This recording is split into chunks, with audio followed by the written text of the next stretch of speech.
You know exactly what you need to do. You've known for days, maybe weeks, but you're still not doing it. This isn't laziness. This is your shadow protecting you from something you don't want to face. Let's end this now. Jung understood something most productivity advice misses. Procrastination is always about fear, never about time management. You're not avoiding the task. You're avoiding what the task represents. When you procrastinate on work, you're avoiding the fear of producing something mediocre and confirming you're not as capable as you thought. When you procrastinate on creative projects, you're avoiding the terror of being seen and judged. When you procrastinate on difficult conversations, you're avoiding conflict and potential rejection. When you procrastinate on applying for opportunities, you're avoiding the possibility of failure, or worse, success that brings new responsibilities you're not sure you can handle. The task itself isn't the problem, the identity threat is. Here's the shadow loop. You avoid the task to protect your ego, but by avoiding it, you create the exact outcome you fear: inadequacy, missed opportunities, self-disgust. This confirms the fear, which makes you avoid even more. You're trapped. Jung called this identification with the shadow. You've become so merged with the avoidant pattern that you think this is who you are. I'm just a procrastinator. No. You're someone using procrastination as a defense mechanism. The way out isn't discipline, it's consciousness. You need to see what you're actually protecting yourself from. Once you see it, the compulsion loses power. Get your notebook. This takes 15 minutes and will change how you see yourself. Step 1, name the avoided task. Write down one specific task you've been avoiding. Not a vague goal, a concrete action, not get in shape. Instead, go to the gym today, not work on my project. Instead, write the first 500 words. Be specific. The shadow hides in vagueness. Step 2, the fear beneath. Write, if I do this task and fail, it will mean. Complete that sentence honestly. Don't write what sounds reasonable. Write what your nervous system actually believes. Examples.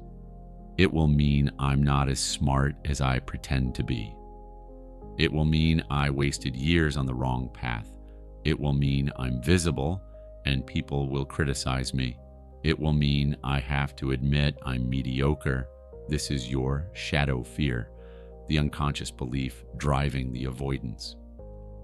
Step 3, the success fear. Now write, if I do this task and succeed, it will mean. This is crucial. Sometimes we fear success more than failure. Examples. I'll have to keep performing at this level. People will expect more from me. I'll have to admit I could have done this years ago. I'll have no more excuses for why my life isn't where I want it. Success threatens your current identity. Your shadow would rather keep you small and safe. Step 4, the pattern recognition. Look at both fears. Ask, when did I first learn to believe this? Usually it traces back to childhood, a parent's criticism, a teacher's judgment, a moment of public failure. You created a protection strategy. If I don't try fully, I can't fully fail. That 7-year-old survival strategy is now running your adult life. Write down the origin if you can identify it. Even a guess helps. Step 5, the differentiation statement. This is where integration begins. Write this out. The part of me that's afraid believes your shadow fear, but the truth is counter-truth. Examples. The part of me that's afraid believes one failure will prove I'm worthless, but the truth is my worth isn't determined by a single outcome. The part of me that's afraid believes being visible means being attacked, but the truth is visibility also means connection and impact. The part of me that's afraid believes I must be perfect or I'm nothing. But the truth is, progress exists and I can improve through iteration. You're separating your identity from the fear. The fear can exist without controlling you. Step 6, the 2-minute integration action. Here's the key. You don't need to complete the whole task. You need to break the pattern. Write, in the next 2 minutes, I will make it laughably small. Write one sentence, put on workout clothes, open the document, send one email. Why to 2 minutes? Because the shadow loses power the moment you take conscious action. You're proving to your nervous system, I can move toward this and survive. Do it now, not later, right now. Set a timer, 2 minutes. The goal isn't productivity, it's breaking identification with the avoidant pattern. Jung said, what you resist persists.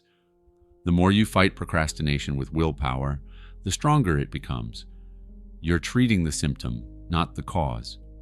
Integration means this: you acknowledge the fear without being controlled by it. Yes, part of me is terrified of failing. I see you, but I'm doing this anyway. You separate your identity from the pattern. I'm not a procrastinator. I'm someone who learned to protect myself through avoidance. I can learn something new. You take action before you feel ready. Confidence doesn't create action. Action creates confidence. You've been waiting to feel motivated. Motivation comes after you start, not before. The Jungian path forward, daily. Spend 5 minutes each morning identifying one task you're avoiding and the fear beneath it. Write it down. Then do 2 minutes of action before your fear can mobilize. Weekly, review your procrastination patterns. What themes emerge? What's the core fear appearing repeatedly? This is your shadow's signature, the wound that needs attention. Monthly, assess honestly. Am I still identified with being a procrastinator, or am I becoming someone who acts despite fear? Here's what will happen. The first few times, you'll do your 2 minutes and stop. That's fine. You're retraining your nervous system. Then you'll notice something. Once you start, continuing is easier than you thought. The resistance was in the starting, not the doing. Eventually, you'll recognize the fear pattern the moment it appears. There's my shadow trying to protect me again. You'll smile, thank it, and act anyway. This is mastery. Not the absence of fear, but conscious action in its presence. Procrastination isn't a character flaw. It's an outdated protection mechanism running on autopilot. You developed it when you were young and vulnerable. It served you then. It doesn't serve you now.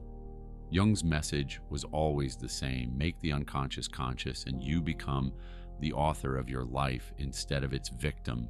You've been waiting for the perfect moment, the perfect plan, the perfect feeling. There is no perfect moment. There's only this one, right now. Do the shadow map exercise today. Identify the fear. Take 2 minutes of action. Not tomorrow, today. Your shadow wants you to stay small because small feels safe. But you're not here to be safe. You're here to become who you actually are. And that person doesn't procrastinate out of fear. They act despite it. The task you're avoiding, it's not the real challenge. The real challenge is facing the fear beneath it and moving forward anyway. You're capable of this.